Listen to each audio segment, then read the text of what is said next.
प्यारे बच्चों, आज मैं आपको साइंस के कुछ इम्पोर्टेंट क्वेश्चन बताने जा रहा हूँ और उनका सॉल्यूशन है जो 2022 के एग्जाम के लिए इम्पोर्टेंट है। सबसे पहला जो क्वेश्चन है, किसी गोलीय दर्पण की फोकस दूरी 10 सेंटीमीटर है। तो इसमें फोकस दूरी दी है 10 सेंटीमीटर। हम फोकस दूरी को लिख लेते हैं, f बराबर 10 सेंटीमीटर। तो इसकी वक्रता त्रिज्या, तो हम इसकी वक्रता त्रिज्या निकालेंगे। वक्रता त्रिज्या होती है बच्चों r।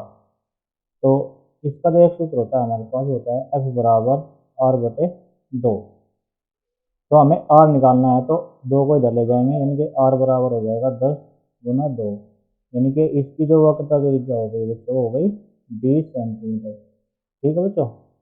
अगला क्वेश्चन, अगले क्वेश्चन में इसने कहा है एक गोलीय दर्पण की वक्रता त्रिज्या, अब यहाँ पे इसने r दिया है, वक्रता त्रिज्या 20 सेंटीमीटर है, इसकी फोकस दूरी क्या होगी।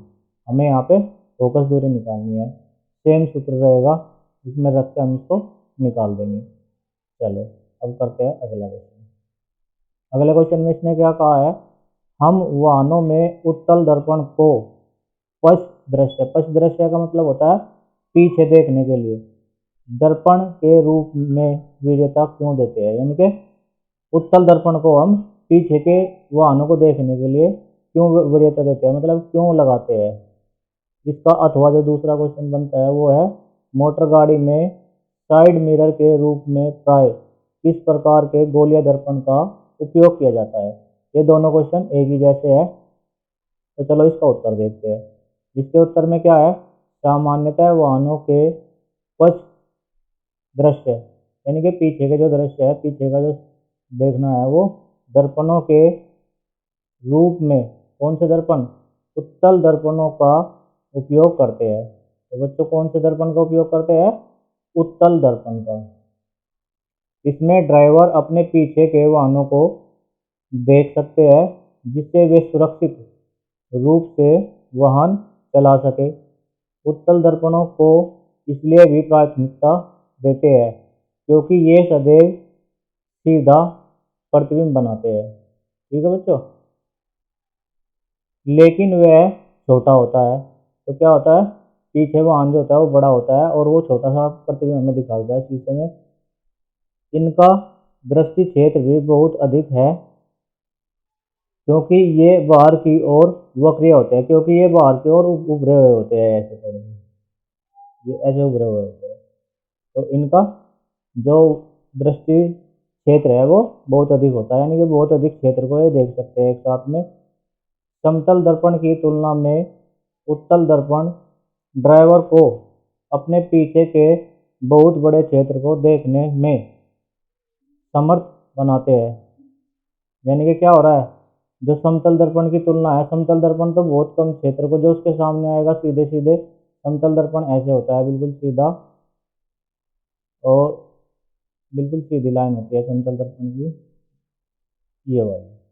और उत्तल दर्पण होता है ऐसे उभरा हुआ। तो इस पे तो सिर्फ ये क्षेत्र को ही हम देख पाएंगे, और इस पे हम क्या, ऐसे ऐसे ऐसे जितना भी क्षेत्र आएगा सबको देख सकते हैं। इस कारण से वे बेहतर है। तो यही कारण है कि उत्तल दर्पण समतल दर्पण से बेहतर होते हैं। चलो अब नेक्स्ट क्वेश्चन देखते हैं। अगले क्वेश्चन में इसने कहा है, अवतल, उत्तल एक समतल दर्पण के दो दो उपयोग लिखे। इन सबके दो दो उपयोग लिखने हैं। ठीक है बच्चों। पहला अवतल दर्पण के बारे में पढ़ते हैं। अवतल दर्पण में क्या होता है, दाढ़ी के बाल दर्पण की फोकस के अंदर आवर्धित दिखते हैं, जिससे कि दाढ़ी बनाना आसान हो जाता है। तो दाढ़ी बनाने में। दूसरा क्या होता है, सौर कुकर में बड़े द्वारक का अवतल दर्पण सूरज की ऊष्मा को केंद्रित करने में काम आता है, यानी कि सौर कुकर में आता है अवतल दर्पण। अब उत्तल दर्पण की बात करते हैं। उत्तल दर्पण का अभी पढ़ा था हमने थोड़ी देर पहले, क्या, साइड मिरर के रूप में, यानी कि गाड़ियों में साइड में जो शीशे लगे होते हैं उनके रूप में। सड़कों पर लगे लैंप में प्रकाश को बड़े क्षेत्र में फैलाने हेतु, यानी कि जो रोड लाइट होती है उनमें लगते हैं। और समतल दर्पण का उपयोग क्या होता है, अपना प्रतिबिंब सामान्यता देखने में, यानी जब हम अपना मुंह देखते हैं, अपने आप को देखते हैं, तो उसमें हम क्या समतल दर्पण का प्रयोग करते हैं। दर्पण द्वारा एक से अधिक प्रतिबिंब प्राप्त करने में, इसके द्वारा हम क्या एक से अधिक प्रतिबिंब प्राप्त कर सकते हैं अगर हम इसको किसी कोण पे झुका देते हैं तो। चलो अगला क्वेश्चन है बच्चों, प्रिज्म से होकर प्रकाश के अपवर्तन का नामांकित किरण आरेख खींचिए। यानी कि ये प्रिज्म है हमारा ए, बी और सी, इससे जाने वाली कोई प्रकाश किरण है हमारी, ये प्रकाश किरण हमने ऐसे पहुंचा दी। यहाँ पे क्या है, यहाँ पे है विरल माध्यम और यहाँ पे है सघन माध्यम, यहाँ पे है सघन। तो ये क्या होगा, अपने अभिलंब से थोड़ा झुक जाएगा। ठीक है बच्चों, जब यहाँ से सघन से ये झुक के ऐसे चला, फिर क्या हुआ, फिर विरल माध्यम में आ गया और फिर ये ऐसे निकल गया। हम एक काल्पनिक रेखा ऐसे खींच लेते हैं जो बिल्कुल सीधी चली जाती है, उससे हम क्या काम करेंगे, उससे विचलन कोण निकाल देंगे। तो विचलन कोण हमारा ये हो जाएगा, ये आधार होगा और ये प्रिज्म कोण होगा इस तरह से। इस तरह से चित्र बना देंगे आपको। चलो अगला क्वेश्चन, इसने कहा है उत्तल लेंस को अभिसारी लेंस कहते हैं। क्यों अभिसारी लेंस क्यों कहते हैं, इसलिए कहते हैं क्योंकि जितने भी इसके अक्ष के समांतर आने वाली प्रकाश किरणें हैं उनको इसके फोकस बिंदु पर मिला देता है सभी को। तो इसी में ये लिखा है, उत्तल लेंस पर जब प्रकाश की समांतर किरणें आपतित होती है तो लेंस से अपवर्तन के बाद ये समांतर किरणें एक बिंदु पर मिलती है। ये एक बिंदु कहाँ होता है, ये एक बिंदु फोकस पर होता है। इससे स्पष्ट होता है कि उत्तल लेंस समांतर किरणों को अभिसारित करता है। अभिसारित मतलब क्या होता है, एक बिंदु पर मिलाता है। इस गुण के कारण इसे अभिसारी लेंस कहते हैं। चलो अगला क्वेश्चन देखते हैं बच्चों,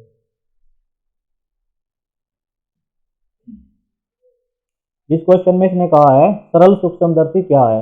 हमें सरल सूक्ष्मदर्शी के बारे में बताना है और उसका किरण आरेख बताना है। सरल सूक्ष्मदर्शी वह युक्ति है जिससे छोटे बिंब का आवर्धित प्रतिबिंब प्राप्त किया जा सकता है। यानी एक छोटी सी चीज को हम बहुत बड़ा करके देख सकते हैं। सरल सूक्ष्मदर्शी के रूप में एक उत्तल लेंस का उपयोग करते हैं। मानते हैं यहाँ पे कोई क्या है, ये प्रतिबिंब बनेगा ऐसे, यहाँ पे कोई छोटी सी वस्तु रखी है, ठीक है बच्चों, और ये हमने इस लेंस पे इसके ऐसे पहुंचा दिया अक्ष के समांतर एक किरण, और ये टकरा के क्या हुआ, इसके इधर से निकल गई। अब दूसरी किरण क्या हो गई, इसके वक्रता केंद्र से चली गई। अब इधर तो ये कहीं मिलेगी नहीं, तो इनको ऐसे बढ़ा देंगे काल्पनिक, और काल्पनिक बढ़ाने के बाद ये यहाँ पे इसका सीधा प्रतिबिंब बनेगा। और कैसा प्रतिबिंब होगा, काल्पनिक प्रतिबिंब होगा, आभासी होगा और सीधा होगा और वस्तु से बहुत बड़ा होगा बच्चों। अब अगला क्वेश्चन, इसमें अगले क्वेश्चन में इसने क्या कहा है, प्रकाश का अपवर्तन क्या है, इसके नियमों को लिखिए। इसके नियम कौन कौन से हैं वो हम आगे बताते हैं। पहले हम पढ़ते हैं प्रकाश का अपवर्तन। प्रकाश किरण जब एक पारदर्शी माध्यम से, इसमें एक पारदर्शी माध्यम से दूसरे पारदर्शी माध्यम में तिरछी प्रवेश करती है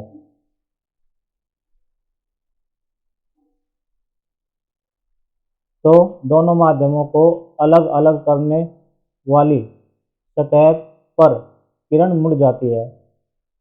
सघन माध्यम में आपतित बिंदु पर अभिलंब की ओर मुड़ जाती है, अविरल माध्यम में अभिलंब से दूर मुड़ जाती है। इस घटना को प्रकाश का अपवर्तन कहते हैं। यह चित्र है प्रकाश का परावर्तन। इसका जो सही चित्र है वो बच्चों ये है, मानते हैं ये हमारा कोई पृष्ठ है और यहाँ से कोई प्रकाश की किरण आई ऐसे, और ये इसका विलंब मैंने बना दिया, और इधर क्या है, इधर हम मान लेते हैं विरल माध्यम, ये विरल माध्यम है और इधर है सघन माध्यम।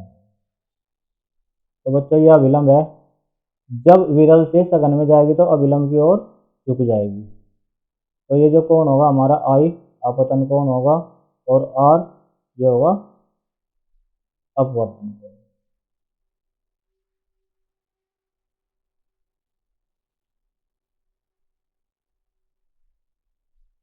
ठीक है बच्चों। अब चलो इस पे आगे देखते हैं। इसका ये है हमारे